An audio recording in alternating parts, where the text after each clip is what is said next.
فيكم فيها. كنت كل ما بشوف واحد فيكم كنت بحس انه ابني، عايزه ابوسه وابوس دماغه وابوس ايده.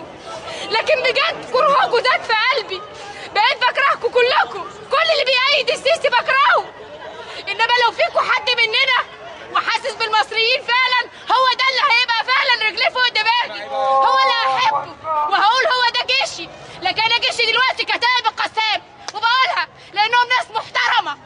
وجيش اسرائيل لعلمكم بقى اشرف من الجيش المصري. يكفي انهم ما يوجهوش ولا رصاصه على شعبهم، انما الجيش المصري وجه. لو انت صح وقادر ترد عليها رد، لكن انت عارف ان انت غلط وما تقدرش ترفع عليك فيها.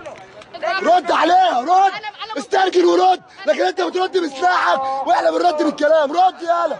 ده جيش مكرونه. انا خرجت من رابعه الساعه 6:30، ما كنتش مصدقه ان انا هخرج. فضلت طول النهار اقرا قران واتشاهد، وانا عارفه ان انا مش هخرج اليوم ده، لكن خرجت. ربنا ما حبش لقائي يومها. يا ريت النهارده بقى يكون لقائي بربنا، يا ريت واحد فيكم يدركني.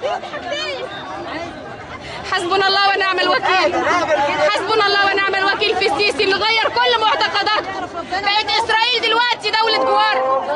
ازاي يوم الجمعه يتقال في الجوامع ان اسرائيل دوله جوار؟ حرام علينا ان احنا نأذيها. ازاي اسرائيل دوله جوار وربنا سبحانه وتعالى بيقول لا ترضى عنك اليهود ولا النصارى الا ان تتبع ملتهم؟ ازاي يبقوا دوله جوار؟ حسبنا الله ونعم الوكيل. انك لا تهدي من احببت ولكن الله يهدي من يشاء.